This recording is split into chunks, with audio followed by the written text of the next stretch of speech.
Então vamos lá, Raina, vamos começar já. Vou começar projetando para vocês, para ti, a minha tela 1 aqui, tá? Apesar de estar escrito aí revisão do Enem, tá? Serve para ti também, tá, Raina? Porque a gente vai trabalhar aqui com os clássicos da filosofia, perfeito? Então, a gente vai começar com a questão do que é a filosofia, né? O que é a filosofia e qual é a sua função. A filosofia é basicamente a primeira de todas as ciências, né? A mãe de todas as ciências. Todas as disciplinas que nós conhecemos hoje, como a matemática, a geografia, a história, a química, tudo surge a partir da filosofia. Tá? Os gregos tinham um costume, Raina, que era o costume de explicar tudo através do mito religioso, certo? Só que a partir de uma certa altura da história grega, eles começam a se desenvolver e começam a criar autonomia. Começam a se desenvolver, começam a criar autonomia, começam a criar um sistema político mais complexo, como, por exemplo, em Atenas, a democracia. E aquela velha explicação mitológica e religiosa do mundo já não se sustentava mais, já não contentava mais, né, os desejos, os anseios do povo grego.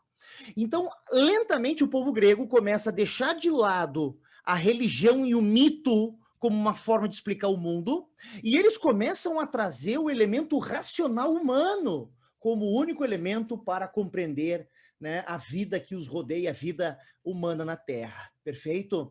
A partir do momento que eles começam a utilizar exclusivamente a racionalidade humana para explicar as coisas do seu cotidiano, aqui nasce a filosofia. Então, a palavra filosofia vem de philos, que significa amizade, e sofia, que significa saber. Então, é um apreço pelo saber, né? É um gosto pelo conhecimento, tá? E aí nós temos que destacar justamente o que eu tinha falado para ti anteriormente, né? O fim do mito como um mecanismo de explicação, e agora começa a pautar a racionalidade, né? Então, até mesmo a religião dos gregos facilitou esse processo de transição da explicação mitológica para a explicação racional, certo? Então, nós temos aqui, basicamente, a ideia de que os gregos são questionadores da sua própria vida. Que eles começam a questionar, e que aquelas explicações mitológicas religiosas, elas não dão mais conta, elas não conseguem mais suprir as necessidades explicativas. E aí, então, o desenvolvimento da racionalidade, né, do questionamento, né, basicamente a questão assim de questionar aquilo que é posto como uma verdade absoluta. Perfeito? Então, essencialmente, a filosofia é a utilização do saber racional. O saber filosófico racional vai substituindo gradativamente o pensamento mitológico e dogmático. Perfeito?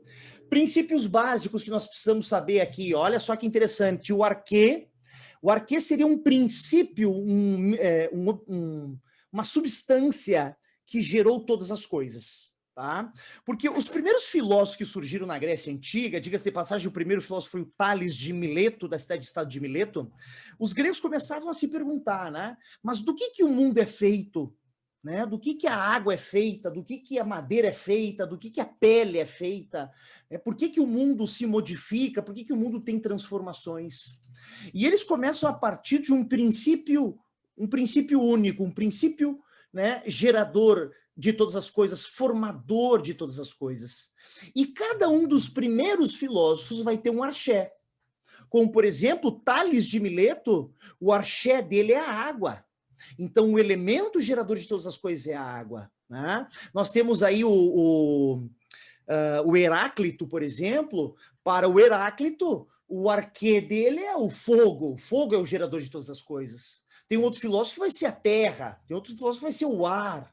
Né? E tem aqueles filósofos pré-socráticos que vão falar que em átomo, que a gente vai chamar de filósofos atomistas, né? Que vão começar a falar de um elemento gerador de todas as coisas, que é uma coisa invisível ao olho nu, e que eles vão chamar de átomo.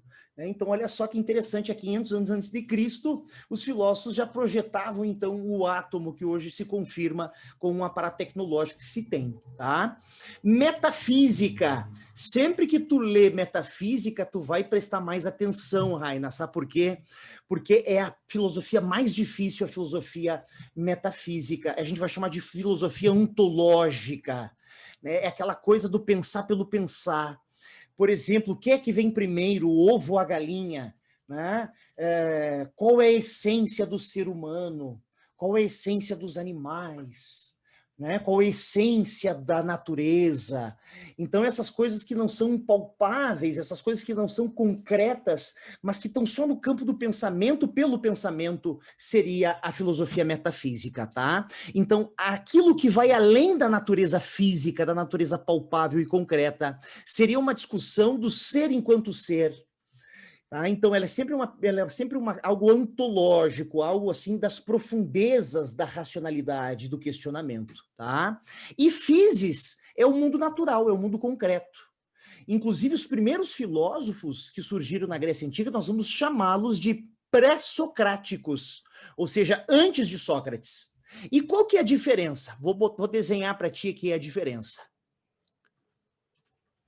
Ó, peguei uma tela em branco. Vou pegar aqui agora um canetão. Então, olha só, Raina. Então, nós temos Sócrates, tá? E nós temos os pré-socráticos. Vou botar só S aqui, tá? Os pré-socráticos, tá? Mas por... Oi, pode falar. O Tales de Mileto, então, se encaixa nos pré-socráticos? Perfeito, exatamente isso, tá? O Tales de Mileto é um pré-socrático. Tá? E eu vou te explicar qual que é a diferença. Por que que Sócrates é tão importante para a filosofia que nós vamos basicamente dividi-la entre antes de Sócrates e depois de Sócrates, tá? Esses filósofos pré-socráticos, eles estão preocupados com tudo aquilo que é externo ao ser humano, aquilo que está fora do ser humano, ou seja, a natureza que está ao nosso redor. Então, a preocupação desses filósofos é o mundo, o cosmos, do que o universo é feito, do que o sol é feito, do que a lua é feita, do que a natureza é feita, do que os animais são feitos, do que o corpo é feito. Então, a preocupação desses filósofos pré-socráticos são as coisas que constituem o mundo. Por isso que nós vamos chamar de pré-socráticos, podemos chamá-los de cosmológicos ou então de filósofos da physis, porque eles estão preocupados com a natureza, né, externa ao ser humano. Depois de que se estudou muito, né, essas coisas externas, a natureza, a physis, chega o Sócrates. E o Sócrates modifica a análise, o objeto de análise. Sócrates vai dizer, agora a minha preocupação não é mais a natureza, não é mais o cosmos, não é mais do que as coisas são constituídas, agora a minha preocupação é o ser humano. O que nós somos, nós seres humanos? Então, ele vai virar a chave da preocupação, vai virar a chave do objetivo a ser estudado. Ele vai sair da natureza e ele começa a focar no ser humano, certo? E aí nós temos uma divisão. Os socráticos, os filósofos socráticos, também pode ser chamado de filósofos antropológicos, porque antropo, homem, né? Então, a concentração do objeto passa a ser no ser humano. Perfeito? Aqui, ó, como tu tinha perguntado antes, o primeiro filósofo, ele era conhecido, sabe como? O mago. Por quê? Por dois motivos, tá? Ele era astrônomo, né? Então ele conhecia os astros como ninguém, estudava astronomia como ninguém, e ele fez uma previsão de um eclipse solar. E ele disse para todo mundo, tal dia, tal hora, o sol vai ser tapado pela lua. Né? E aí todo mundo ficou esperando, chegou no dia tal, na hora tal, papuf, aconteceu o que ele disse. Todo mundo, ele é mágico. Não, não é mágica, é ciência pura. É a compreensão da natureza, é o ser humano compreendendo a natureza. Né? E um outro curiosidade aqui dele, por que ele era chamado de mago? Ele previu uma temporada de plantio de oliveiras, né? Que era muito comum na Grécia, o plantio de oliveiras, né? Para fazer azeite de oliva, né? Azeitona. E ele previu uma alta e ele investiu uma grana para a produção e ganhou muito dinheiro. Né? E eles disseram, oh meu Deus, você é um mago. Não, era tudo científico, era tudo análise racional. E ele é considerado o primeiro filósofo da história. Tá? Então Tales de Mileto teria sido, de acordo com a tradição, o primeiro filósofo. E qual que é o arquê? Qual que é o princípio gerador de todas as coisas? Para o filósofo Tales de Mileto vai ser a água. Perfeito? Vamos continuar aqui então. Antes de Sócrates, os pré-socráticos dedicaram-se especialmente ao entendimento sobre a physis, ou seja, sobre a natureza, tá? E a origem da natureza das coisas, da natureza das coisas que são e a forma como elas são constituídas, tá? Dedicaram-se especialmente ao entendimento sobre a physis, ou seja, a natureza e a sua formação. Alguns filósofos pré-socráticos, então Tales de Mileto nós já falamos. O que é mais importante, tanto para o Enem quanto para a tua prova para a Unisc, Raina, são esses dois caras aqui, ó, que eu vou circular aqui para ti aqui, ó. O Heráclito, desculpa, fiz errado. Deixa eu limpar essa tela aqui. Apagar todas as anotações. Ó, o Heráclito e o Parmênides. E eu vou explicar para ti o porquê que esses caras são os mais importantes, os caras que mais caem nos vestibulares. O Heráclito é um pré-socrático que o fogo é o princípio gerador, o arquê. Tá? Só que o fogo, o quê? O fogo transforma.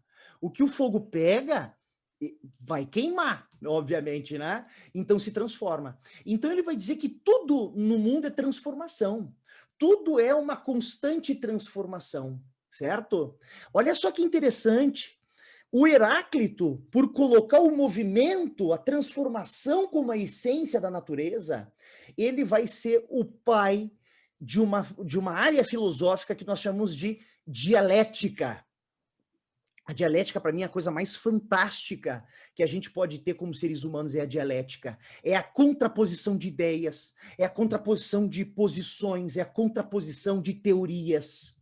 E quando eu coloco em embate duas teorias, né, eu saio daqui modificado. Surge uma síntese desse embate, né?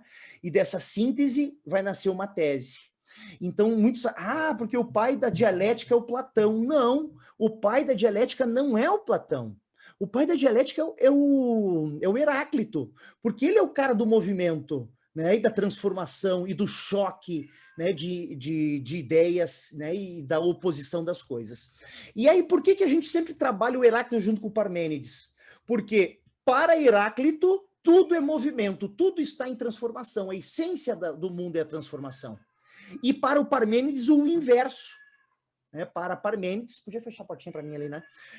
Para Parmênides, o que é o tudo é aquilo que não se modifica. Aquilo que com o tempo não se modifica, aquilo é a essência, aquilo é o mais importante. Perfeito? Mas, Rafa, por que isso é tão importante? Olha só. Isso aqui, ó, o Parmênides vai se transformar o que nós chamamos depois de teoria aristotélica. E o Heráclito, desculpa, é o contrário. Ai. Desculpa, é o contrário, eu errei. Tá, então, ó, para o Parmênides, certo? O Parmênides vai se transformar no que a gente chama de teoria platônica. Platão, certo? Platão. E o Heráclito vai se transformar no que nós chamamos de teoria aristotélica. Para compreender isso, Aristóteles e teoria aristotélica, para compreender isso, a gente tem que, primeiro, entender que o Platão foi professor do Aristóteles, certo? Então, o Platão era mais velho, o Platão foi aluno do Sócrates, e ele foi professor do Aristóteles, tá? O que o Platão vai dizer? O Platão vai dizer que o mundo é dividido em duas camadas, né? Nós temos na parte superior o mundo das ideias, e aqui embaixo nós temos o mundo das coisas. das coisas terrenas. Certo?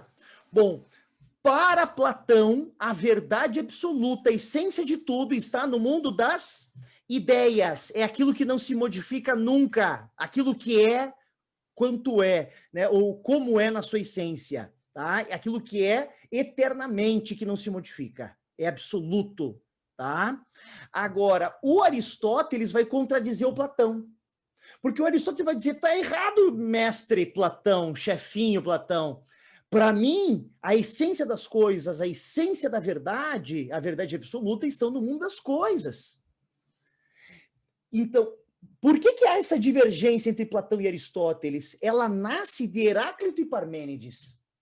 O Parmênides, aquilo que não se modifica, aquilo que é estático é a verdade absoluta, vai se transformar a teoria das ideias de Platão. Já o Heráclito, que vai trazer a ideia do movimento como algo essencial, né, da transformação, vai ser a base de Aristóteles, o mundo das coisas. Certo? E quando nós formos ver lá, a filosofia moderna também vai se dividir entre racionalistas, a base é Platão, e empiristas, aqueles que querem um conhecimento prático, né? E aí a base é Aristóteles, tá? Então, o que eu quero que tu perceba é que isso vem evoluindo, né? Vem evoluindo, ó. E aonde que nasce essa divergência, né, entre racionalistas e empiristas, entre movimento e não movimento, entre ideia e mundo das coisas? Tudo isso nasce em Parmênides e Heráclito. Logo, eles se tornam muito importantes. Perfeito? Como nós comentamos anteriormente, né? Tem a escola dos atomistas, aqueles que acreditam que o arquê, né, o elemento gerador de todas as coisas, é uma substância, uma molécula que não dá para ver, que eles vão chamar de átomo. E a gente vai usar até os dias de hoje. Perfeito? Os sofistas.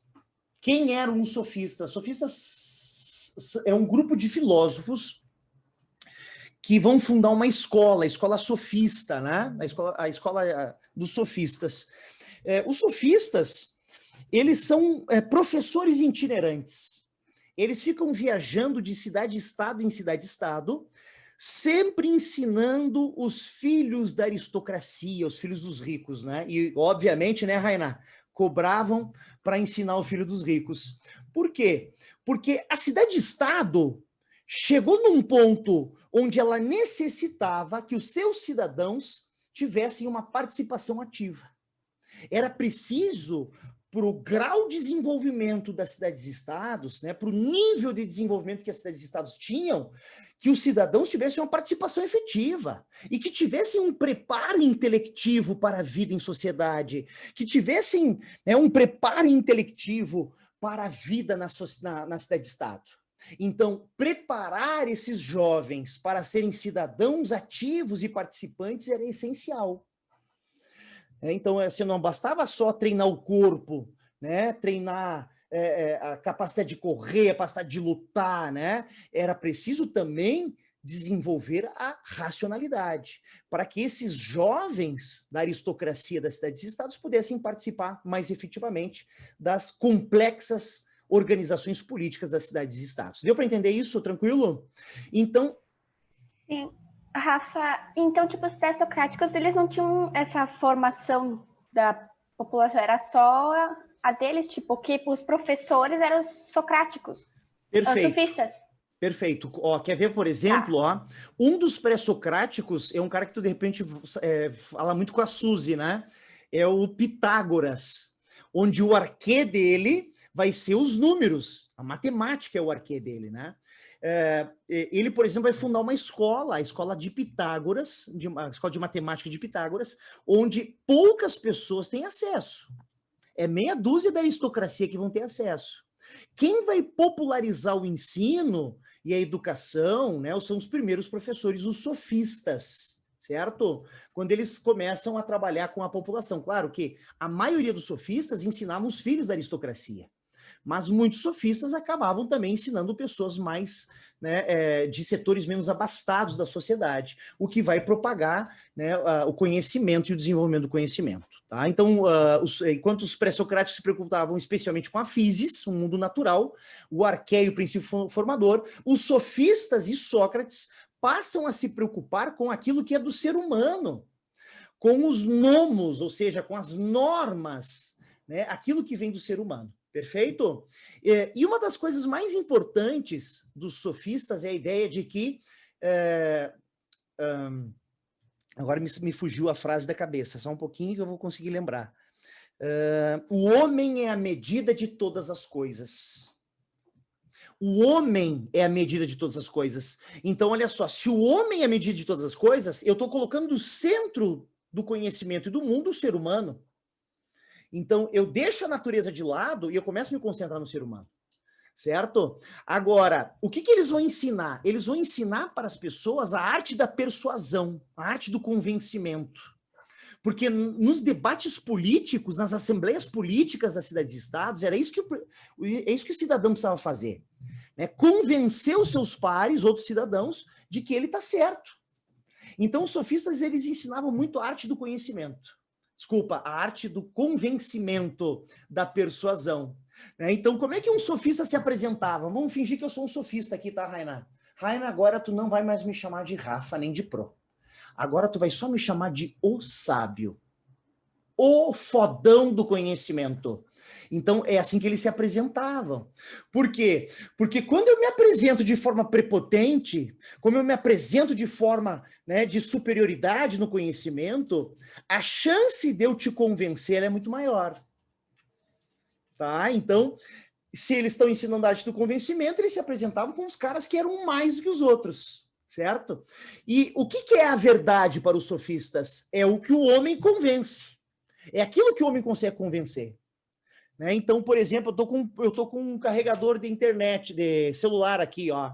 Se eu conseguir te convencer que a cor desse carregador é azul, qual é a verdade que vale? É a verdade do convencimento.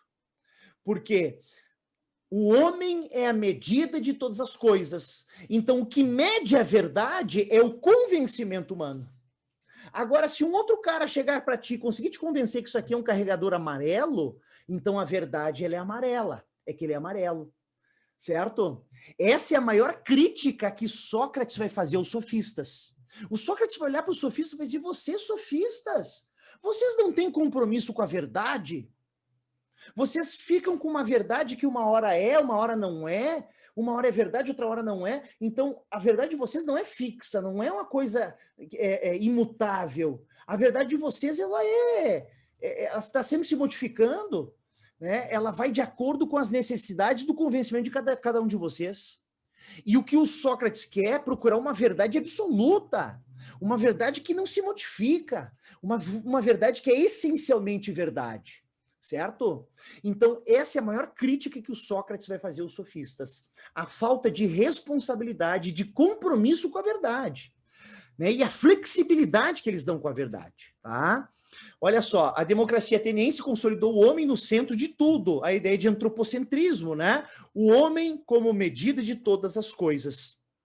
O regime de governo ateniense também abriu caminho para o crescimento dos sofistas. Por quê? Porque na democracia grega ateniense, eu preciso da participação dos cidadãos. E esses cidadãos, para poder ter uma boa participação, eles precisam ter uma formação intelectual. Quem é que ficava ensinando as pessoas eram os sofistas. Tranquilo? Vamos lá, então, vamos ver o que tem aqui nesse slide. Mas quem eram? Os sofistas em si refutavam o termo filósofo. Sua relação com o saber, a sofia, não era de paixão, mas de utilidade de conveniência. Então, eu vou usar a minha verdade porque ela é conveniente para mim. Né? A Vera, que está aqui do meu lado, vai usar a verdade dela que é conveniente para ela. Então, não há uma verdade única, né, universal e igual para todos. A verdade ela se modifica de acordo com as necessidades e a conveniência de cada um. É o Bolsonaro, praticamente, né? Então, o Bolsonaro vai dizer o quê? Não tem ditadura, não teve ditadura no Brasil, né? Não tem racismo no Brasil, porque essa verdade dele é conveniente. Tá? Agora, essa não é a verdade universal. Seu grande objetivo não era afirmar algo, mas fazer com que os outros concordassem com seus argumentos. Então, a arte do convencimento. A arte de que eu estou certo. E as técnicas são técnicas praticamente técnica de estelionatário, né? Porque eu tenho que convencer que eu estou certo para tu comprar o meu produto, certo? Prioridades dos sofistas, identificados como os primeiros cidadãos responsáveis por educar outros cidadãos, ou seja, os pais da educação são os sofistas, como eu disse para vocês, eram professores itinerantes, relativizavam o conhecimento. Essa é a crítica, olha só que interessante, ó. Essa é a grande crítica que o Sócrates vai fazer aos sofistas. Vocês estão relativizando o conhecimento e a verdade. Né? E vocês não trazem uma verdade absoluta, imutável, né? Uma verdade forte. Vocês estão sempre se modificando com a verdade de vocês. Vocês são as duas caras, tá? Não acreditando num conhecimento absoluto. Dava importância maior à opinião, à doxa, e não à verdade, à aletheia. Perfeito? Aqui nós temos duas palavras bem interessantes também. A doxa é uma coisa assim que é ruim. Ela é superficial. Tá? Ela é uma opinião, é achismo, tá? E a aletheia seria uma verdade absoluta, seria uma verdade imutável, uma verdade que não irrefutável, né? Que não tem como se refutar. Protágoras de Abdera e Diorgóis de Letone. Protágoras, para ele, as impressões de cada homem sobre o mundo eram também verdadeiras. Então, a minha impressão sobre o mundo é verdadeira. Mas a tua impressão sobre o mundo também é verdadeira. Agora, será que eu e você, Rai, nós temos a mesma impressão sobre o mundo? Será que a gente enxerga o mundo da mesma forma? Provavelmente não. Então, essa é a falta de responsabilidade com a verdade. Não, mas então a verdade, né, da mulher, Raina, e a verdade do homem, Rafa, são duas verdades verdadeiras, mas são diferentes. Né? Mas a medida da verdade é o próprio homem. Caracterizava a ideia de physis, ou descaracterizava a ideia de physis, se afasta um pouco da ideia de physis. O homem é a medida de todas as coisas. Essa é a frase de Protágoras, é a mais famosa e o que mais cai nos vestibulares, tá? O homem é a medida de todas as coisas. Aqui está inserido a ideia de antropocentrismo, tá? E o Górgias buscou contestar a validade da filosofia e a sua busca pela verdade. Então, eles estavam meio brigando com os filósofos, porque os filósofos procuravam a verdade absoluta, imutável, e os sofistas eram sem vergonha, né? Estavam sempre mudando a verdade deles de acordo com as necessidades. E aí, Sócrates, conhece-te a ti mesmo. Olha que bonito isso, né? E aí, como é que o Sócrates vai se apresentar? Como ele se apresenta para o debate, o Sócrates se apresenta da seguinte forma: só sei que nada sei. Então, diferente do sofista que se apresenta como fodão, eu sei tudo e vocês não sabem nada, eu sou o fodão, o Sócrates vai se apresentar como humilde, né? Vai dizer, eu não sei nada, eu sou um burrinho. E o cara era um monstro do conhecimento. Agora, isso é de propósito, Raina. Isso é de propósito. Por que ele se apresenta como um cara que é desconhecedor, com uma humildade intelectual? Para deixar o cara que está em debate com ele se engrandecer. Né? O Sócrates chega lá de coitadinho, o cara que vai debater com ele, o cara se achou grande. E aí começa a falar. E o Sócrates vai deixando o cara falar. E aí o Sócrates vai ironizando a pessoa, ironizando as teorias dela e as verdades dela. Né? Tipo, meio filha da puta mesmo, né? Por quê? Porque o Sócrates acreditava que ao ironizar as verdades do seu oponente no debate, ele faria com que o oponente se desse conta que a sua teoria tinha falhas. Então o cara vai apresentando as verdades e o Sócrates vai ironizando, debochando das verdades dele. Para quê? Para o cara se desestabilizar, ficar nervoso. E aí o cara se dá conta que a verdade dele tem falhas. Aí o cara vai dizer, olha, Sócrates, eu vou ter que voltar para casa, eu vou ter que repensar esse teu deboche. Quando a pessoa volta para casa e refaz a sua teoria, ele vai voltar no outro dia com uma teoria ainda mais aperfeiçoada.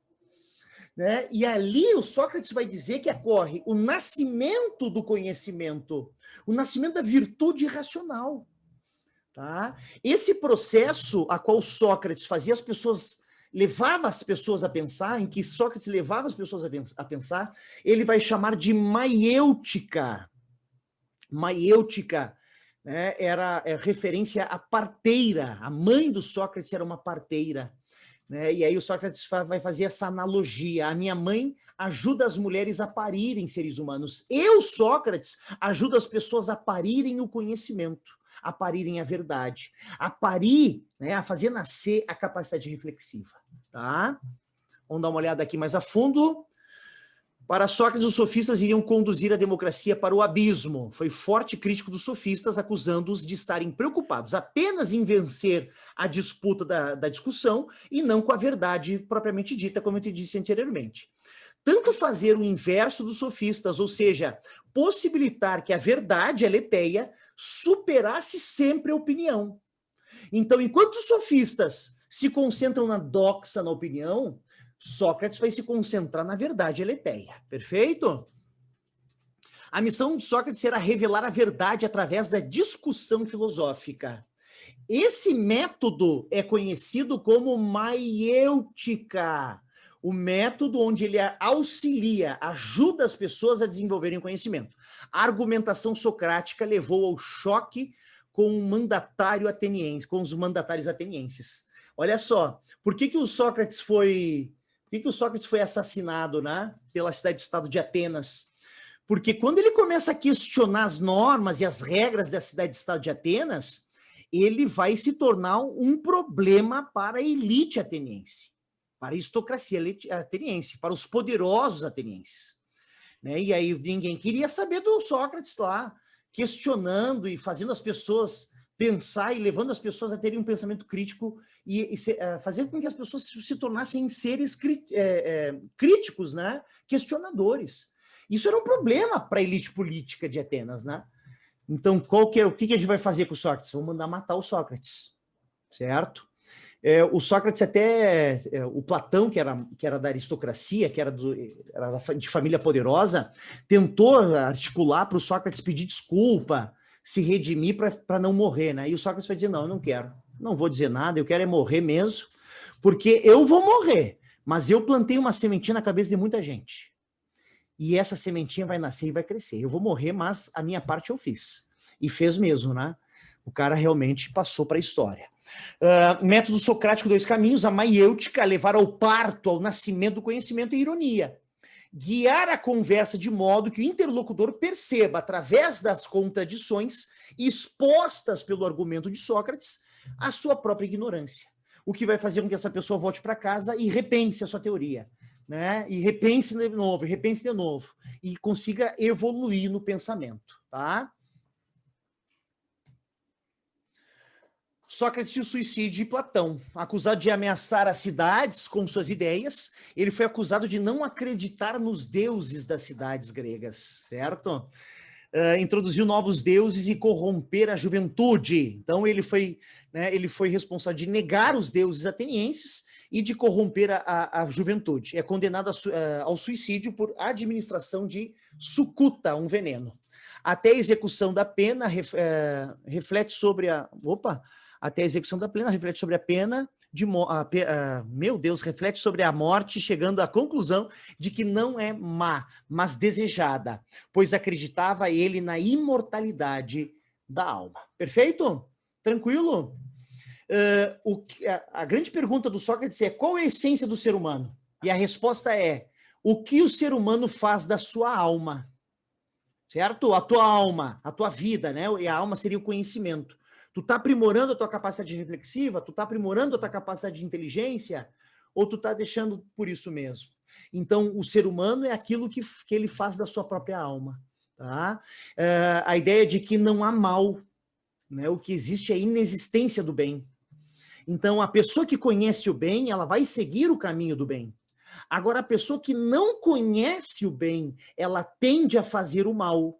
Não por malícia, não por maldade, não por existência do diabo, do capeta, mas por não conhecer o bem, por desconhecer o bem, certo? E ele admirava muito a ideia de que o professor é aquele que ajuda as pessoas a desenvolverem a sua alma, a sua racionalidade, né? Desenvolverem a sua essência.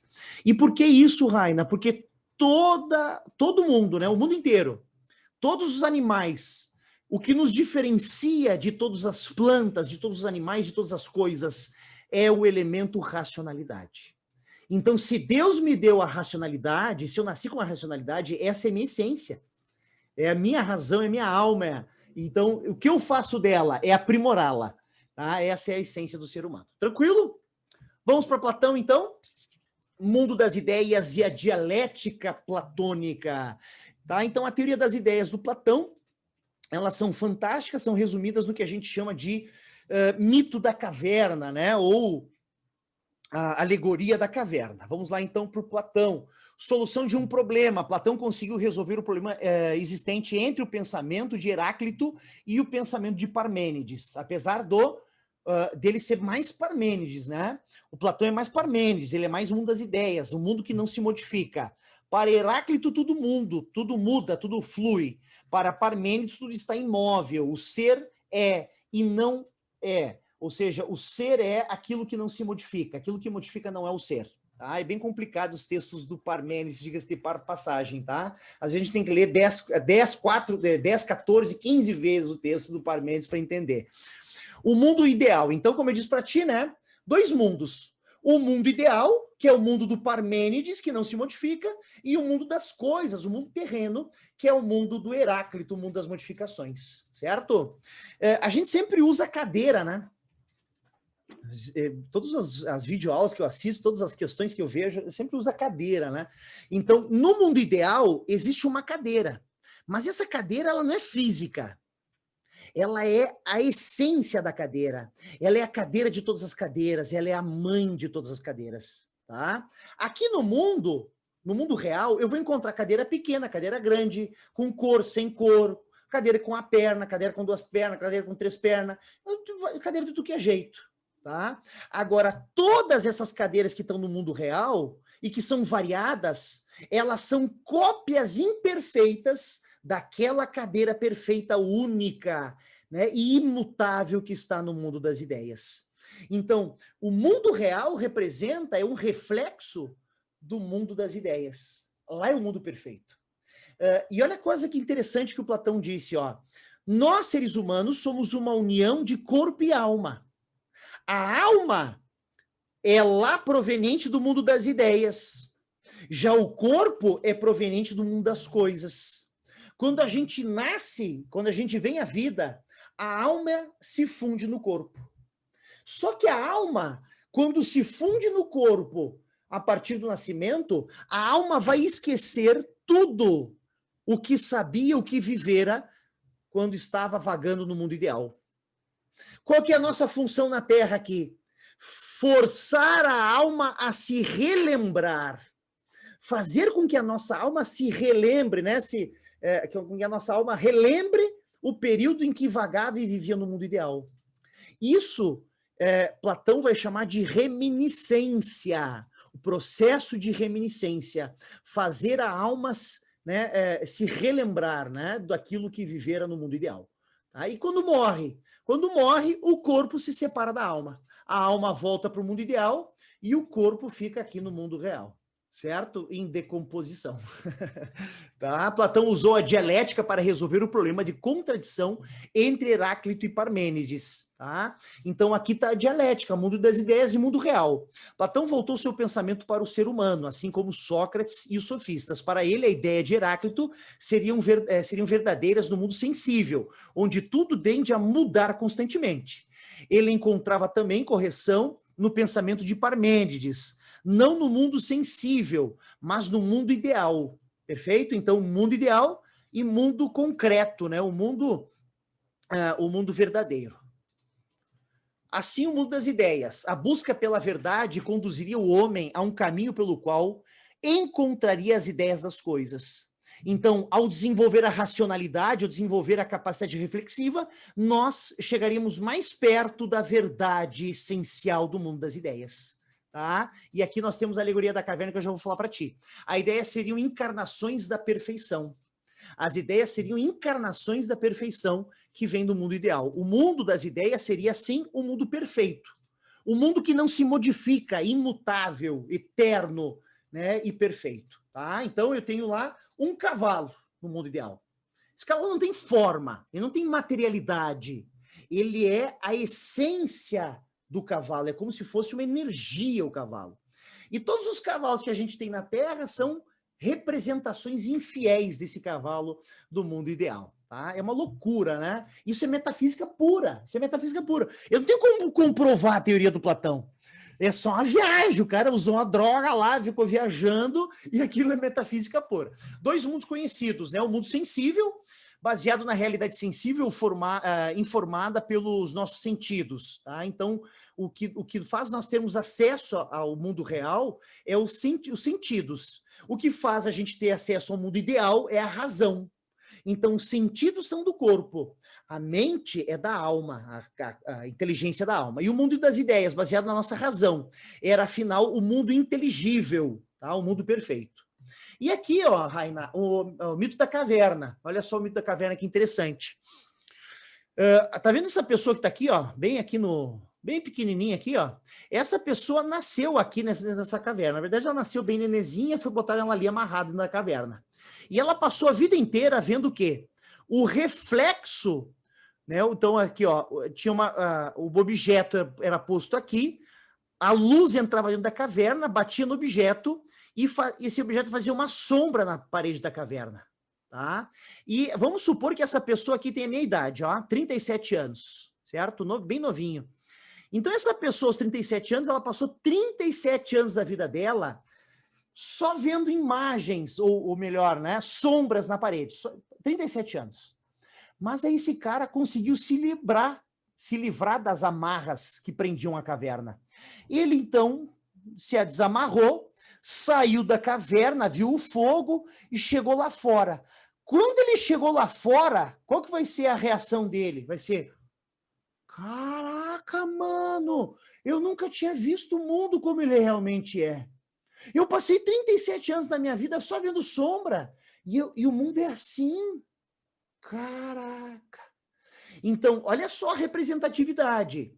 O fundo da caverna, né, eu ia falar o fundo da grota, não, o fundo da caverna seria um mundo real, um mundo sensível. E quando ele chega lá fora, ele vai se dar conta do mundo ideal, do mundo perfeito, do mundo como ele é. E o que eu tenho que fazer para minha mente sair da caverna e ir para o mundo ideal? Desenvolver a capacidade reflexiva, desenvolver a razão, desenvolver a inteligência. É a única forma de eu me afastar do mundo sensível e chegar próximo do mundo ideal. Tranquilo? E a sociedade perfeita para Platão? Aqui nós temos a teoria chamada de filósofo-rei. Para Platão, que era de família aristocrática rica, ele dizia que a democracia era uma Bósnia, né? Era uma porcaria. E que quem deveria governar o Estado, as cidades-estados gregas, eram os filósofos, porque eles tinham conhecimento para o governo. Tá? Então, o Estado estaria dividido em 3 grupos. Tá? No grupo mais... vamos botar aqui assim, ó, fazer a pirâmide, tá? Eu não sei por que isso aqui está assim desse jeito. Ó, na base da pirâmide, nós temos os artesãos, aqueles que a função é trabalhar. No meio da pirâmide, eu tenho os guardiões, aqueles soldados, os militares que fazem a defesa. E na base da pirâmide, desculpa, na base não, no topo da pirâmide, na parte mais alta, nós temos os filósofos.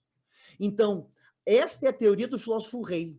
Quem deveria governar os estados ou as cidades-estados eram os filósofos. O povo não tinha condições de governar. Então, por isso que ele dizia que a democracia era uma bobagem. Por que eu vou fazer uma assembleia de todo mundo que é cidadão se o povão não sabe votar, não sabe, né, não sabe desenvolver o Estado? Vamos lá, então. Apologia a Sócrates de Platão. Contempla a descrição do processo movido por Mileto contra Sócrates, segundo livro de uma série que contém Eutifron, Criton e Fédon, né? São as partes do livro, tá? Mas já é hora de nos retirarmos, eu para morrer e você para viver. Entre vocês e eu, quem está melhor? Isso é que ninguém sabe, né? Exceptou Zeus. Olha só que interessante. Quando o Platão estava diante do Sócrates e o Sócrates tinha que se matar com veneno, essa foi a pergunta. E aí, quem que está bem?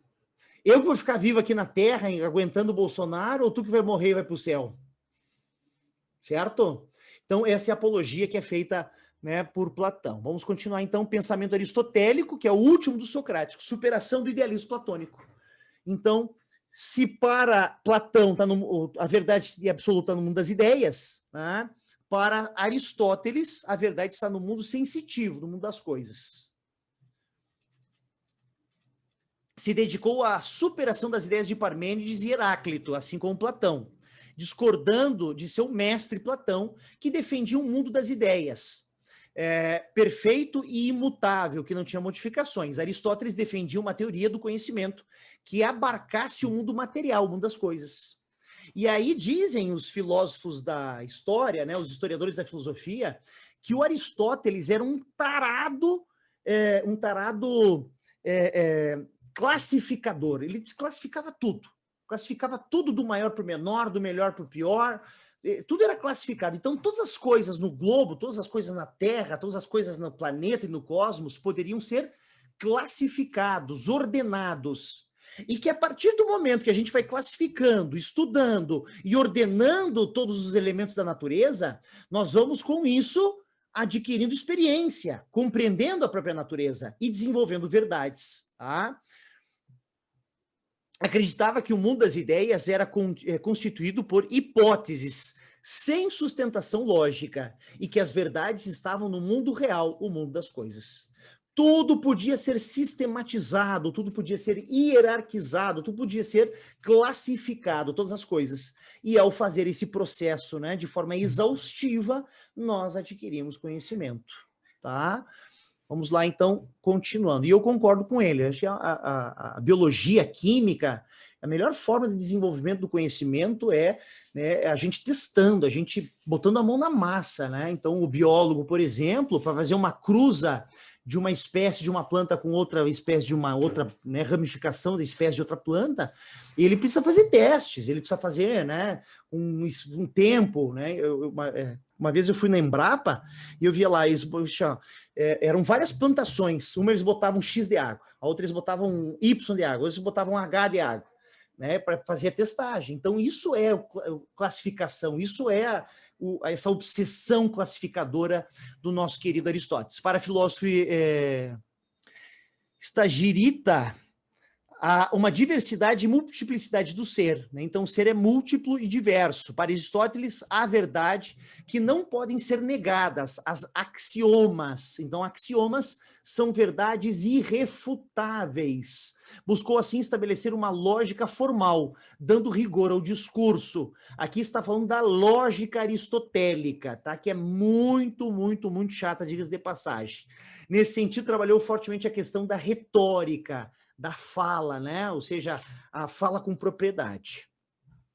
A lógica aristotélica e o silogismo. Aristóteles fez uso de uma estrutura chamada silogismo, compondo-se de uma premissa maior geral: todo homem é mortal. Então, para mim trazer uma verdade com sustentação, né? uma verdade com roupagem, né? Uma verdade com uma verdade, como é que eu vou te dizer? Uma verdade que seja melhor, mais importante, né? Mais robusta, né? Uma verdade mais robusta. Eu preciso seguir o silogismo, tá? Eu preciso seguir esta lógica aristotélica. Então, uma premissa maior, uma premissa menor, tá? E uma conclusão. Então, por exemplo, todo homem é mortal. Essa é a premissa geral. João é homem. Logo, João é mortal. Perfeito? Então, todas as teorias filosóficas poderiam ser testadas e comprovadas a partir desta lógica aristotélica, certo? O ser e o caminho para a sua compreensão. O ser não é uno, mas divisível e diferenciado, o que rompe com o pensamento de Parmênides. E não existiria um mundo inteligível, conforme definia Platão. Então, aqui ele vai contradizer o próprio Platão. Termos e categorias do ser. Substância, aquilo que é em si mesmo. A forma é composta de uma forma e matéria. Categorias, quantidade, qualidade, ação, paixão, relação, lugar, tempo, posição e estado. Por exemplo, Eu, Rafael. Tem uma foto minha aqui, deixa eu mostrar aqui, ó. Eu acho que essa foto é de uns 15 anos atrás, não sei se dá para ver aqui, ó. Eu sou o mesmo, a matéria é a mesma, né? Então, esse cara que está aqui e esse cara que está aqui, a matéria é a mesma. Agora, será que eu me modifiquei ao longo do tempo? Me modifiquei, o cabelo ficou branco, a barba ficou branca, a barriga ficou grande, né? Então, essas modificações, vamos dar uma olhada. A categoria pode ser essenciais ou acidentais. Essenciais, inerentes à substância, e acidentais, qualificam uma substância temporariamente, certo? Então, por exemplo, a madeira, ela vai ser madeira sempre. Agora, a madeira como árvore é uma coisa, a madeira como mesa é outra, certo? Então, a essência da madeira vai ser sempre a madeira. Agora, a forma, ela pode se modificar. Tá? Então, a transformação pode ser o ato ou potência.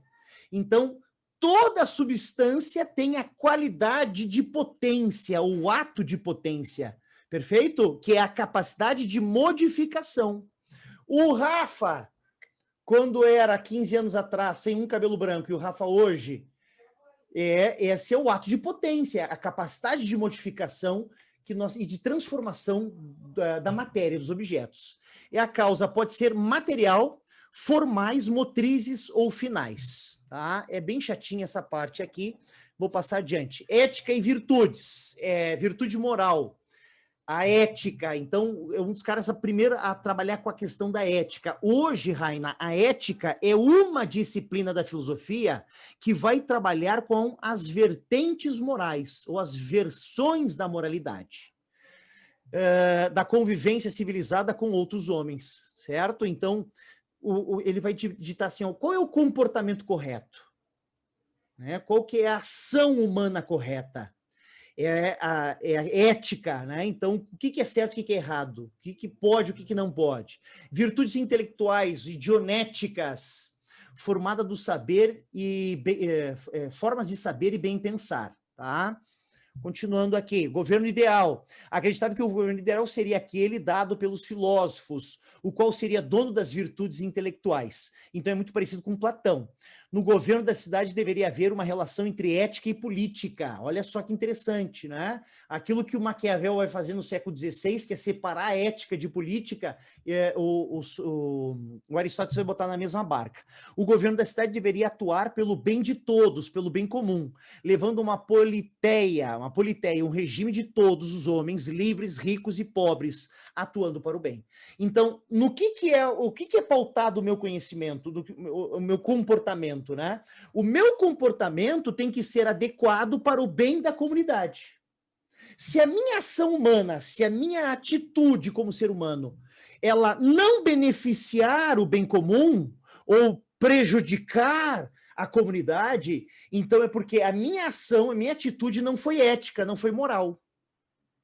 Então, o que é uma atitude moral? Uma atitude moral é uma atitude na qual eu vou respeitar a comunidade, o espaço de cada um, certo? Deu para entender?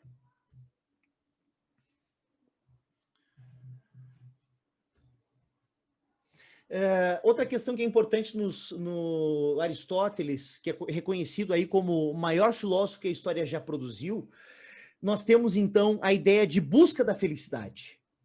O que nós, seres humanos, fazemos na Terra? Buscamos a felicidade, tá? Inclusive, tem questões antigas da Unisc que vão falar sobre isso aqui, tá, Raina? Sobre a busca da felicidade. E o que é buscar a felicidade? A buscar a felicidade não é tu provocar a infelicidade dos outros, mas é eu buscar a minha felicidade desde que não atrapalhe a felicidade dos outros.